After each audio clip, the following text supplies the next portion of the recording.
Doctor Bhimrao Ambedkar की जयंती पर विधानसभा में कार्यक्रम का हुआ आयोजन। कार्यक्रम में सीएम धामी और विधानसभा अध्यक्ष ने डॉक्टर भीमराव अंबेडकर को दी श्रद्धांजलि।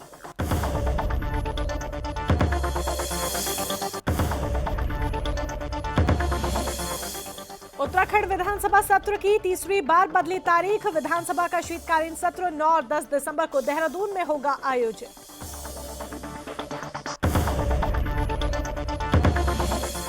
वन अधिकारियों की तरफ से कॉर्बेट नेशनल पार्क में नियम विरुद्ध निर्माण करने पर सीएम का एक्शन। तत्काल प्रभाव से कई वरिष्ठ अधिकारियों को सीएम ने हटाया।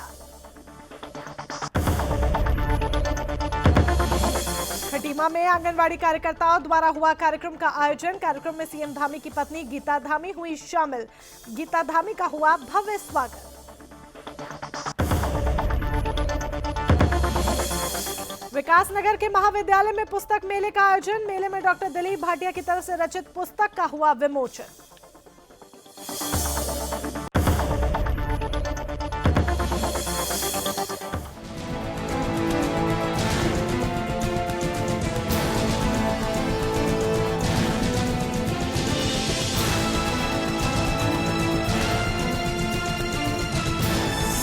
आप देख रहे हैं सुदर्शन न्यूज।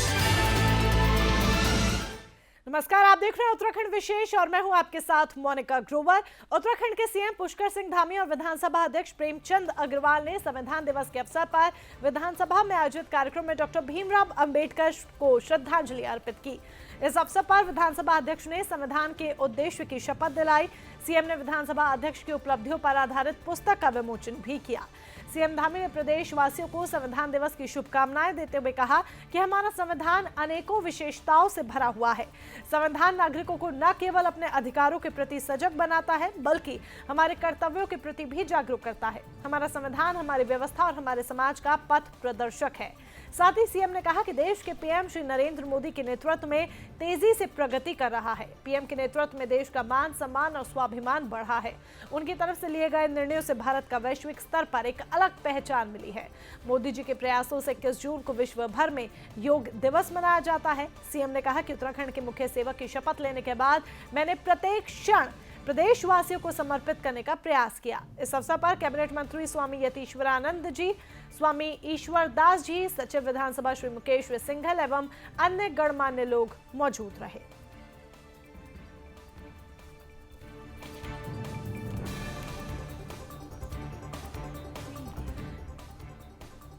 एक तरफ जहां उत्तराखंड विधानसभा में संविधान दिवस के मौके पर कार्यक्रम का आयोजन हुआ तो दूसरी तरफ विधानसभा का शीतकालीन सत्र 9 और 10 दिसंबर को देहरादून में आयोजित किया जाएगा। उत्तराखंड विधानसभा सत्र की एक बार फिर तारीख बदल गई है और ये तीसरी बार ऐसा हुआ है जब ये तारीख बदली गई है। आपको बता दें कि विधानसभा के सत्र की तारीख पहले 29 से 30 नवंबर को देहरादून में आयोजित होनी थी। उसके बाद 7 और 8 दिसंबर को सत्र कराने पर सहमति बनी जो गैरसैंण में आयोजित होना था। लेकिन अब विधानसभा सत्र की तारीख 9 और 10 दिसंबर कर दी गई है जो कि देहरादून में ही आयोजित होगा। यह जानकारी विधानसभा अध्यक्ष प्रेमचंद अग्रवाल ने दी। उन्होंने कहा कि नेता प्रतिपक्ष प्रीतम सिंह और संसदीय कार्य मंत्री बंशीधर भगत के साथ बैठक में सहमति बनी है। विधानसभा का सत्र देहरादून में करने का ही आग्रह किया था जिसके बाद सत्र देहरादून में ही आयोजित किया जाएगा। इसको लेकर सरकार को अंतिम फैसला लेना है, लेकिन विधानसभा अध्यक्ष ने कहा कि उनके पास अपुष्ट जानकारी है कि विधानसभा का सत्र देहरादून में ही आयोजित होगा।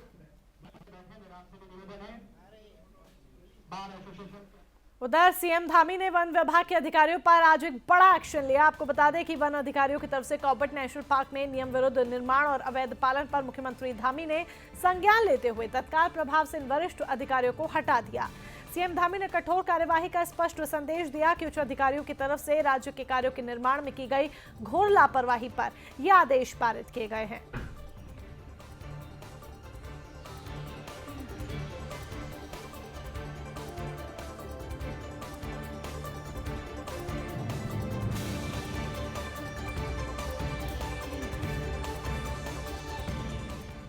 मेलाघाट रोड स्थित शगुन मंडप में खटीमा विधानसभा क्षेत्र के आंगनवाड़ी कार्यकर्ताओं की तरफ से गीता पुष्कर धामी का मानदेय बढ़ाए जाने के उपलक्ष्य में अभिनंदन समारोह आयोजित किया गया, जिसमें सीएम पुष्कर सिंह धामी की पत्नी गीता धामी कार्यक्रम में शामिल हुई और उनका स्वागत हुआ।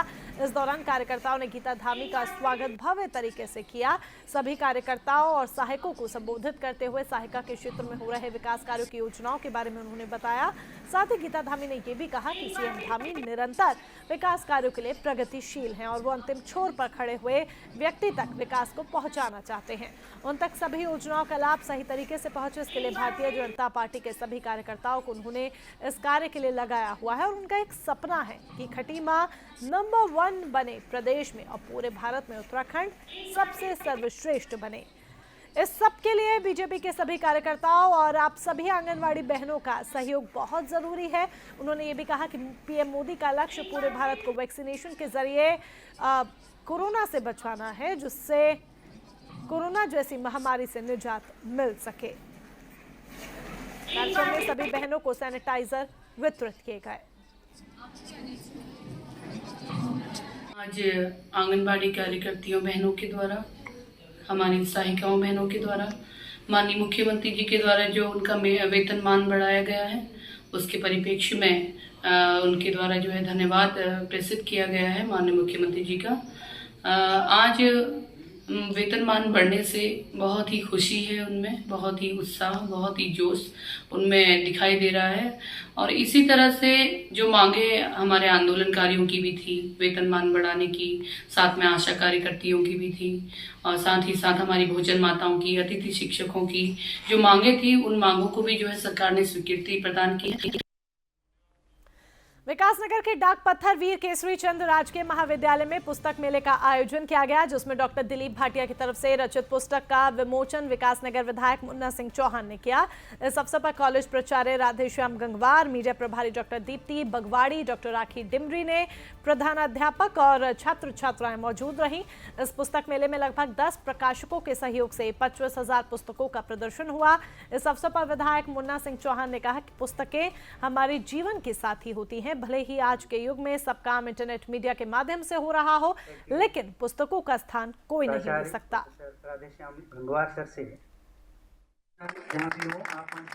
क्या है, पुस्तकें तो आदिकाल से, जब से पुस्तकों ने शेप लिया है, जब पत्र पे लिखा जाता था, भोजपत्र वगैरह पे लिखा जाता था, पांडुलिपियाँ थी, तब से लेकर के आज तारीख तक पुस्तकों का महत्व तो मानव सभ्यता के विकास में सर्वाधिक रहा है और ज्ञान और विज्ञान के क्षेत्र में पुस्तकों के बिना तरक्की संभव ही नहीं है। महाविद्यालय में अध्ययन के साथ ही पुस्तकों की रचना का क्रम आरंभ हुआ और रचना धर्मिता के क्षेत्र में मैंने अद्यतन 8 पुस्तकों का सृजन किया है। इसमें मेरा पहला काव्य हिंदी में मानवता के स्वर सन 2002 में प्रकाशित हुआ था। उसके पश्चात मैंने देखा कि महाविद्यालय में संस्कृत के विद्यार्थियों के लिए निबंध की पुस्तक का सर्वथा अभाव है। अल्मोड़ा जिले के सल्ट विधानसभा में सल्ट के बीजेपी विधायक महेश जीना ने अटल उत्कृष्ट विद्यालय सरायखेत में बन रहे मिनी स्टेडियम और साइंस लैब का भूमि पूजन किया, जिसमें युवा कल्याण विभाग की तरफ से मिनी स्टेडियम के लिए 99,23,000 और शिक्षा विभाग की तरफ से साइंस लैब के लिए 55 लाख की स्वीकृति मिली। विधायक इस दौरान महेश जीना ने अधिकारियों को निर्माण कार्य में शुद्धता के साथ कार्य करने के निर्देश दिए। महेश जीना ने मुख्यमंत्री पुष्कर सिंह धामी का भी आभार जताया।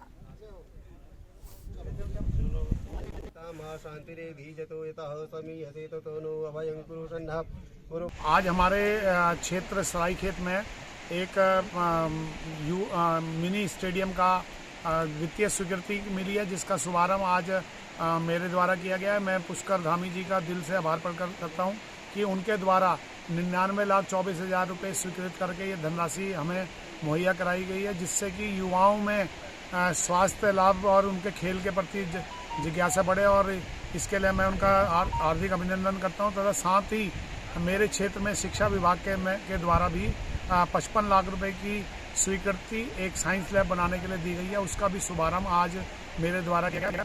भाजपुर से अगली खबर, जहां कांग्रेस की तरफ से मेरा बूथ मेरा गौरव कार्यक्रम के तहत प्रशिक्षण शिविर लगाया गया। इस दौरान अरुण सर्राफ और इंदु मान ने कांग्रेस पार्टी के कार्यकर्ताओं को प्रशिक्षण दिया। आपको बता दें, आगामी विधानसभा चुनाव में कांग्रेस पार्टी प्रदेश में अपनी सरकार लाने के लिए एड़ी चोटी का जोर लगा रही है। यही कारण है कि अब कांग्रेस बूथ स्तर पर अपनी पकड़ बनाने में जुटी हुई है। इसी के चलते बाजपुर की राम भवन धर्मशाला में मेरा बूथ मेरा गौरव कार्यक्रम के तहत प्रशिक्षण शिविर आयोजित हुआ। प्रशिक्षण शिविर में पहुंचे अरुण सर्राफ ने कांग्रेस पार्टी के इतिहास के बारे में कार्यकर्ताओं को जानकारी दी। इस दौरान उन्होंने बूथ स्तर पर किए जाने वाले कार्यों से कार्यकर्ताओं को अवगत कराया। वहीं प्रदेश संयोजक इंदु मान ने कहा कि कांग्रेस पार्टी के कार्यकर्ता बूथ स्तर पर पार्टी को मजबूत करके आने वाले विधानसभा चुनाव में कांग्रेस को सत्ता में लाएंगे। इस बीच कांग्रेस नेता ने बीजेपी पर जमकर निशाना साधा।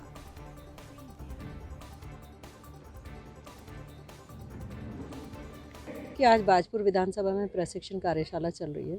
इस कार्यशाला का उद्देश्य है कि बूथ के कार्यकर्ताओं को मजबूत किया जाए। मेरा बूथ मेरा गौरव ये कार्यक्रम पूरे प्रदेश में चल रहा है। पूरी 70 विधानसभाओं में हमारा उद्देश्य है कि 24,000 कम से कम, क्योंकि यहाँ 11,000 से ऊपर बूथ हैं, तो 25,000 बूथ कार्यकर्ताओं को हम मजबूत करें ताकि आने वाले समय में 2022 में वह बूथ पर कांग्रेस को जिताकर कांग्रेस की सत्ता को सरकार में ला पाए। आज कांग्रेस द्वारा जो है मेरा बूथ मेरा गौरव का प्रशिक्षण शिविर दिया गया है बूथ स्तर पर, और आगामी 2022 के विधानसभा चुनाव की जो है बूथ स्तर पे प्रशिक्षण जो दिया गया है उसमें जीत का मंत्र दिया गया है सारे कार्यकर्ताओं को। उधर बाजपुर इंटर कॉलेज के छात्रों ने बाजपुर में मतदाता जागरूकता रैली निकाली। इस दौरान स्कूली छात्रों ने 18 साल से ज्यादा उम्र के लोगों को अपना मतदाता पहचान पत्र बनवाने के लिए जागरूक किया। साथ ही लोगों से कोरोना वैक्सीन लगवाने की भी अपील की। आपको बता दें कि निर्वाचन आयोग की तरफ से 1 नवंबर से 30 नवंबर तक मतदाता जागरूकता अभियान चलाया जा रहा है, जिसके चलते बाजपुर के एसडीएम राकेश चंद तिवारी के नेतृत्व में बाजपुर इंटर कॉलेज के छात्रों ने बैनर और पोस्टर के माध्यम से नगर में जागरूकता रैली निकाली।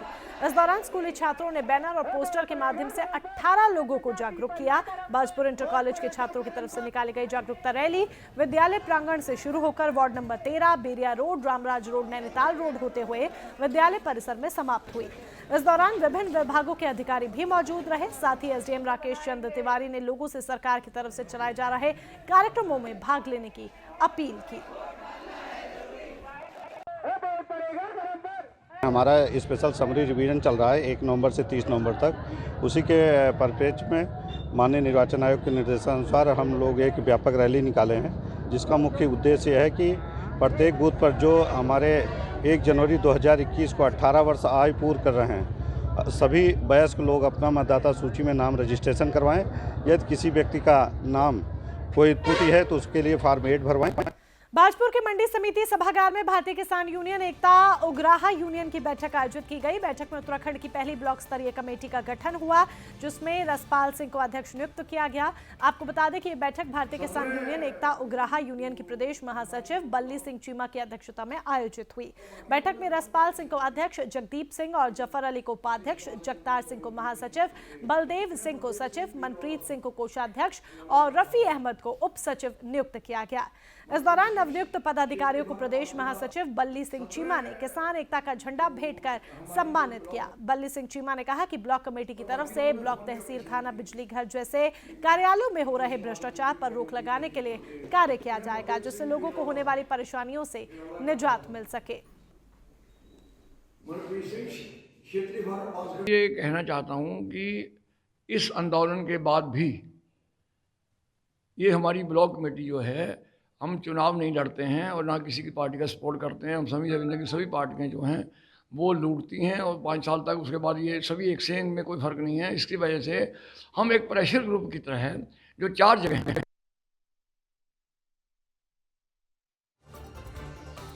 भाजपा नेता की तरफ से गंगोत्री विधानसभा में पिछले कुछ दिनों से पूर्व चारधाम अध्यक्ष सूरत राम नौटियाल का जनसंपर्क अभियान जारी है, जिसके तहत सूरत राम नौटियाल भटवाड़ी ब्लॉक का दौरा किया। साथ ही जनता के समक्ष जाकर जनता के मन की बात को केंद्र सरकार के समक्ष रखने का प्रयास भी कर रहे हैं। जनता की मन की बात को परखने के लिए सूरत राम नौटियाल अभी से जनता से मुलाकात कर रहे हैं। वहीं अभी तक भाजपा की तरफ से गंगोत्री विधानसभा से कोई प्रत्याशी नहीं उतारा गया। वहीं भाजपा नेता सूरत राम नौटियाल का कहना है कि मैं कई सालों से जनता के बीच हूँ। साथ ही उन्होंने कहा कि जनता ने मुझे हर समय अपना साथ दिया। इतना ही नहीं, उन्होंने कहा कि अगर इस बार आलाकमान मुझे गंगोत्री विधानसभा से चुनती है तो भाजपा की जीत होगी और जनता जनता की भी जीत होगी। इस बीच भाजपा के नेता पूर्व चारधाम उपाध्यक्ष सूरत राम नौटियाल समर्थकों समेत गंगोत्री, गणेशपुर, नेताला, हिना, मनेरी, सेंट लाटा, मल्ला भटवाड़ी में जनसंपर्क कर 2022 में भाजपा को बहुमत से जिताने के लिए सहयोग मांगा।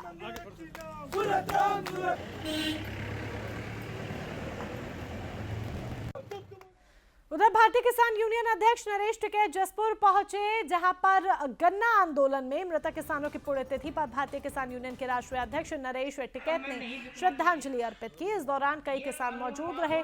सन 1980 में गन्ना मूल्य बढ़ाने की मांग को लेकर किसानों ने गन्ना आंदोलन किया था, जिसमें जनपद उधम सिंह नगर के जसपुर के 2 किसान की मौत हो गई थी। वहीं नरेश टिकैत ने केंद्र सरकार की तरफ से कृषि बिल वापस लेने पर पीएम मोदी का आभार जताया। विधायक जी, डॉक्टर यूनुस जी, प्रेम सहोता जी, कम में नहीं बिकना चाहिए। काशीपुर में उस वक्त हड़कंप मच गया जब 7 दिन पहले घर से अचानक लापता हुए युवक का शव नहर पर संदिग्ध परिस्थितियों में मिला। आपको बता दें कि काशीपुर के थाना आईटीआई के अंतर्गत ग्राम धीमर खेड़ा निवासी विशाल कुमार बीती 18 नवंबर से ही घर से लापता हो गया था, जिसके बाद विशाल के परिजनों ने थाने में विशाल की गुमशुदगी की रिपोर्ट दर्ज कराते हुए उसके 2 दोस्तों पर आरोप लगाया था, जिसके बाद पुलिस ने मामला दर्ज कर छानबीन शुरू कर दी।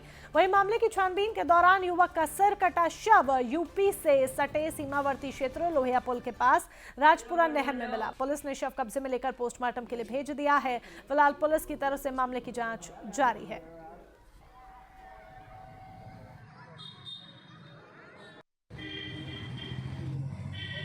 दिनांक 19 नवंबर को वादी मुकदमा श्री राजकुमार, जो कि धीमर खेड़ा के रहने वाले हैं, उनके द्वारा थाना आईटीआई पर एक गुमशुदगी दर्ज कराई गई थी। उनके द्वारा ये बताया गया कि उनका पुत्र है विशाल कुमार, जिसकी एज 21 साल के आसपास है, कि वो 18 तारीख से गायब है। पुलिस के द्वारा इसमें जो है तत्काल गुमशुदगी दर्ज की गई और अपनी विभिन्न टीमें बनाकर उसकी ढूंढ खोज की कोशिश की गई। इसमें हमारे द्वारा जो है एसओजी को भी लगाया गया। उसकी जो मृतक विशाल जो गुमशुदा था, तो उसकी सीडीआर का भी विश्लेषण किया गया, कॉल डिटेल निकाली गई, इनके परिजनों से भी पूछताछ की गई, वो किसके साथ उठता बैठता था, उनसे भी जानकारी इस विषय में। केंद्रीय रक्षा राज्य मंत्री अजय भट्ट पौड़ी पहुंचे, जहां पर गांधी मैदान में आयोजित हुए सैनिक सम्मान समारोह में बतौर मुख्य अतिथि के रूप में शामिल हुए। इस दौरान अजय भट्ट ने वीर गति को प्राप्त हुए सैनिकों को श्रद्धा सुमन अर्पित किए। साथ ही वीर गति को प्राप्त हुए सैनिकों को नमन करते हुए देश हित में सैनिकों की तरफ से दिए गए बलिदान को उन्होंने याद किया। वहीं सैनिक सम्मान समारोह के मौके पर पौड़ी जिले के 152 सैनिकों के गाँव से कलश में भरकर मिट्टी को गांधी मैदान लाया गया, जहाँ पौड़ी से इस मिट्टी को अब देहरादून में बनने जा रहे सैन्य धाम निर्माण के लिए भेजा जाएगा, जिससे वीर गति को प्राप्त हुए बलिदानियों की याद से सैन्य धाम की लौ हर वक्त जलती रहे। वहीं केंद्रीय रक्षा राज्य मंत्री अजय भट्ट ने कहा कि सैनिकों की याद में सैन्य धाम का निर्माण करवाया जा रहा है और प्रदेश के लिए ये बड़े गर्व की बात है कि सैनिकों के गांव से लाई गई मिट्टी से सैन्य धाम का निर्माण हो रहा है, जो कि उत्तराखंड और सरकार के लिए बड़े गर्व की बात है। अजय भट्ट ने कहा कि देश का भविष्य जब तक सैनिकों के हाथ में है, तब तक देश सुरक्षित हाथों में है। ये भी कहा कि जिन सैनिकों के गांव सड़क से वंचित रह गए, उनके गांव भी सड़क से लाभान्वित होंगे। माननीय प्रधानमंत्री श्री नरेंद्र मोदी जी ने एक विचार दिया था कि उत्तराखंड में 5वां धाम शहीद धाम बनना चाहिए, तो वो आज मूर्त रूप लेने जा रहा है। गांव-गांव से शहीदों के घरों से मिट्टी लाकर हम जो देहरादून में शहीद धाम का निर्माण कर रहे हैं, उसको समर्पित कर रहे हैं। ये भावनाएं हैं हमारे उत्तराखंड प्रदेश की, और ऐसा शहीद धाम बन रहा है जिसमें पूरे देश और दुनिया के लोग दर्शन करने आएंगे। मैं कल ही अधिकारियों से बातचीत करके, क्योंकि शहीदों का सम्मान करना हर देशवासी का कर्तव्य है, हमने सभी स्कूलों सड़कों का नाम शहीदों के नाम पर रखने का हमारी सरकार ने निर्णय लिया है।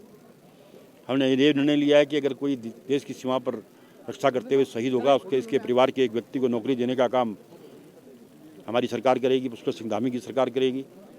हमने अपने जो डेकोरेशन पदक हैं उनकी पुरस्कार राशि को बढ़ा दिया है, और आज शहीदों के सम्मान में पूरे प्रदेश में हम ये शहीद सम्मान यात्रा निकाल रहे हैं।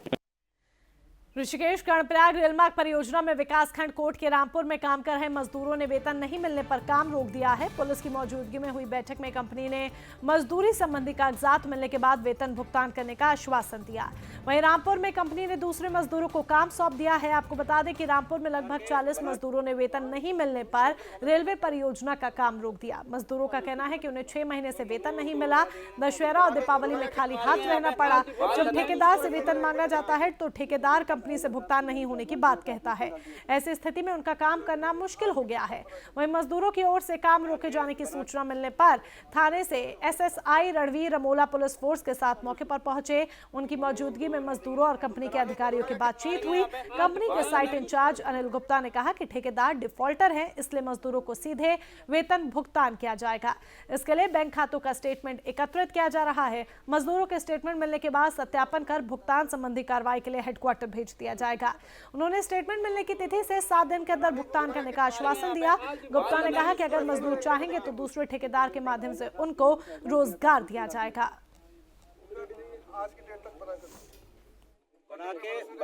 यहाँ पर ये रेलवे का प्रोजेक्ट कर रहे हैं। यहाँ पर ये शाफ्ट का काम चल रहा है यहाँ पर। और यहाँ पर हम लोगों ने जो काम करते हैं, हम लोग कॉन्ट्रैक्टर के थ्रू काम करते हैं। हम लोग सब कॉन्ट्रैक्ट पे हमने एक कॉन्ट्रैक्टर को काम दिया हुआ है।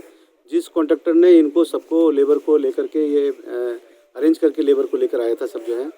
और हम लोग डे 1 से हमारा कंपनी की पॉलिसी है कि मंथली पेमेंट करना है इनको सब जो है। तो लेकिन फर्स्ट मंथ में इन्होंने पेमेंट नहीं किया कॉन्ट्रैक्टर ने, तो हमने उसको वार्निंग दी कि आप पेमेंट करो उसको टाइमली। फिर उसने हमको एक अंडरटेकिंग लिख कर दिया कि साहब हम लोग जो है मंथली पेमेंट करेंगे। जो साफ्ट है उसमें हमने काम शुरू किया था। अभी हमने उसको लगभग 13 मीटर नीचे ले गया। अब कंपनी हमें बाहर करी। अब किस बेस पे हमें बाहर करी? क्योंकि जो कठिन काम था उस पर तो हमने मेहनत की, जो अब सरल काम है उस पर दूसरे बंदे को भेज रही है। ये कौन सा नियम है? फिर हमें बाहर कर दिए तो उन्होंने कंपनी ने पहले कॉन्ट्रैक्टर बुला लिया। ये कंपनी में नियम नहीं होते सर। हमें बाहर कर दिए तो उसके बाद कॉन्ट्रैक्टर अंदर आएगा, ये नियम होता है कंपनी। रामपुर में हम काम कर रहे हैं। यहाँ पे पैकेज 4 में L&T कंपनी के साथ हम काम कर रहे हैं यहाँ पे। और यहाँ पे वेंटिलेशन शाफ्ट का काम कर रहे हैं। और हम सर 5 महीने से हमें यहाँ पे 1 रुपये नहीं मिला सर। ना हमें दीपावली के लिए खर्चा मिला, ना हमें दशहरे के लिए खर्चा मिला, कुछ भी नहीं सर। और कंपनी वाले बोल रहे हैं कि तारीख पे तारीख दिया जा रहा है हमें कि 21 तारीख की होगी, फिर 22 तारीख की होगी। कभी कुछ बोलते कभी कुछ। यहाँ रामपुर कांड में जो ये रेलवे का प्रोजेक्ट चल रहा है, यहाँ पे श्रीयंत एक कंपनी है, कंस्ट्रक्शन है। तो उनका कुछ लेबर है 35 लेबर्स। उनकी शिकायत थी कि हमें जुलाई से पेमेंट नहीं मिला है। तो जिसकी वजह से उन्होंने यहाँ पे आज काम बाधित किया था। और मौके पे हमें सूचना मिली, हम लोग आए तो हमने जो यहाँ का एडमिनिस्ट्रेशन है, जो रेलवे वाले हैं प्लस जो इनका कॉन्ट्रैक्टर था उनको बुलाया। और ये डिसाइड हुआ है कि जो इनका मास्टर जितनी वो है 1 हफ्ते के अंदर उनका कम्प्लीट पेमेंट। कोविड काल के बाद देश की नामचीन संस्था IIT रुड़की में अपना 175वां स्थापना दिवस धूमधाम के साथ मनाया गया। इस दौरान उत्कृष्ट कार्य करने वाले संस्थान के पूर्व छात्रों को सम्मानित किया गया। कार्यक्रम में वर्चुअली केंद्रीय मंत्री धर्मेंद्र प्रधान बतौर मुख्य अतिथि मौजूद रहे। इस मौके पर देश विदेश में अपनी सेवाएं दे रहे IIT के छात्रों ने इस कार्यक्रम में ऑनलाइन प्रतिभाग किया। इस मौके पर अपने क्षेत्रों में उत्कृष्ट कार्य करने वाले 14 पूर्व छात्रों को IIT ने सम्मानित भी किया। IIT रुड़की के डायरेक्टर प्रोफेसर AK चतुर्वेदी ने कहा कि कोरोना काल के बाद IIT अपना सबसे बड़ा कार्यक्रम कर रहा है और संस्थान अपना स्थापना दिवस धूमधाम के साथ मना रहा है। इस मौके पर पूर्व छात्रों ने ऑनलाइन प्रतिभाग किया, जिसमें केंद्रीय मंत्री धर्मेंद्र प्रधान मुख्य अतिथि के रूप में मौजूद रहे। हाँ, ये पहला हमारा बड़ा फंक्शन हुआ है जो कोरोना के बाद हुआ है। कोरोना से काफ़ी व्यवधान आ गया था और अब हमें खुशी है कि इतने सारे लोग शरीक हुए। सबने मास्क पहन रखा था, सारे ध्यान देते हुए सम्मिलित हुए समारोह में। ये हमारा जो समारोह था ये 175 साल के लिए था विशेष रूप से। जो 4 बजे से समारोह है वो फाउंडेशन डे है जो हम हर साल करते हैं। रुद्रपुर में सीएम पुष्कर सिंह धामी ने प्रदेश के सभी प्रधानों को कोरोना काल में काम करने के लिए 10,000 रुपए की प्रोत्साहन राशि देने और पंचायत प्रतिनिधियों पर कोविड के दौरान दर्ज मुकदमे वापस लेने का ऐलान किया। आपको बता दें कि सीएम धामी ने कहा कि अपने 4.5 माह के कार्यकाल में 500 से ज्यादा लोकहित के निर्णय लिए गए। सीएम धामी ने जिला और पुलिस प्रशासन के अधिकारियों से कहा कि आयुष्मान कार्ड धारक के उपचार में अगर कोई अस्पताल लापरवाही करे तो उसके विरुद्ध कार्रवाई की जाए।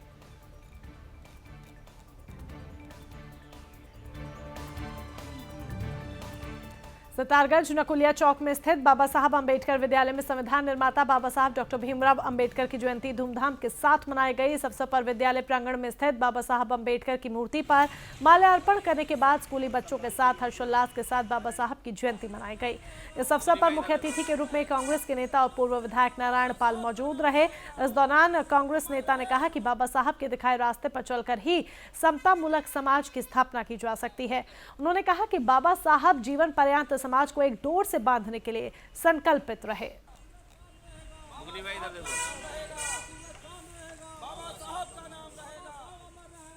संविधान जो कहता है वो कहता है कि भारत में रहने वाला जो व्यक्ति है सब एक बराबर है, सबकी आज़ादी है, बंधुत्व की भावना रहनी चाहिए और न्याय सबको मिलना चाहिए। तो ये महान दिन है, सबसे बड़ा लोकतंत्र है भारत। आज हम सब लोग यहाँ इकट्ठे हुए और बाबा साहब का सम्मान तो हमेशा ही है, पूरी दुनिया में सम्मान है, लेकिन प्रतीकात्मक दिन है, इसलिए सभी लोगों ने बाबा साहब का यहाँ पे माल्यार्पण करके यहाँ पूजा अर्चना भी की। भाजपा के गढ़वाल मंडल के जिला अध्यक्षों सहित जिला प्रभारियों की कोर कमेटी की बैठक श्रीनगर में आयोजित हुई। बैठक में प्रदेश अध्यक्ष मदन कौशिक, प्रदेश चुनाव सह प्रभारी केंद्रीय मंत्री प्रहलाद जोशी सहित विधानसभाओं के विधायक मौजूद रहे। कोर कमेटी की बैठक में बूथ लेवल के कार्यकर्ताओं की तरफ से जनता तक पहुंच बनाने की बात कही गई। वहीं पन्ना प्रमुखों को भी मुख्य जिम्मेदारियां दी गई। चर्चा इस बात पर भी रही कि हर विधानसभा में चुनाव समितियों का गठन किया जाएगा। इन कमेटियों का हर बूथ कमेटियों के साथ सीधा संपर्क रहेगा। सभी लोग मिलजुल कर चुनाव संबंधी कार्यों को अपने स्तर से लेकर प्रचार से लेकर बूथ स्तर पर कार्यकर्ताओं की पकड़ पर भी चर्चा की गई। वहीं मीडिया से बात करते हुए केंद्रीय मंत्री प्रहलाद जोशी ने कहा कि भाजपा के चुनाव को लेकर पूरी तैयारी है, हर कार्यकर्ता मिलजुल कर कार्य करेगा।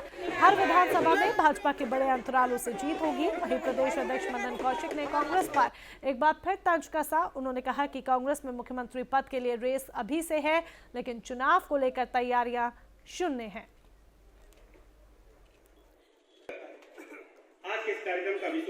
डर हो भारतीय जनता पार्टी 17 से बड़ी विजय प्राप्त करे, ऐसा हम लोग अभियान में जुटे हैं। मुझे नहीं लगता कि ऐसे छोटे राज्य में इस प्रकार की आवश्यकता है, लेकिन हो सकता है कि किसी और कारणों में हो कि एडजस्टमेंट कैसे होगा, ये होगा, लेकिन इस राज्य में छोटा राज्य है, इसकी आवश्यकता नहीं। मैं समझता हूँ कि राजनीति में कांग्रेस में प्रॉब्लम अपने नेतृत्व की है। वो खुद को मुख्यमंत्री घोषित करें, दूसरे लोग आज कह दिया कि सामूहिक नेतृत्व होगा, तो आपस में नेतृत्व को लेकर 5 साल हो गए कांग्रेस की लड़ाई सड़कों पर है। बजाय विकास की बात करने के, जनता की बात करने के, जनता की समस्याओं की बात करने के, वो केवल अपने नेतृत्व की लड़ाई में 2017 का जो चुनाव था उससे बड़ी जीत हमारा हो जाएगा और हमारा जो संगठन है उत्तराखंड के, हमारा संगठन पुराना भी है और मजबूत भी है। और अभी हम ग्रासरूट लेवल पे ज़मीनी स्तर पर काम करने के लिए एक तरफ मुख्यमंत्री, एक तरफ हमारा प्रभारी प्रदेश अध्यक्ष। और फिलहाल के लिए बस इतना ही, लेकिन तमाम अपडेट्स के लिए जुड़े रहें सुदर्शन न्यूज के साथ। जय हिंद।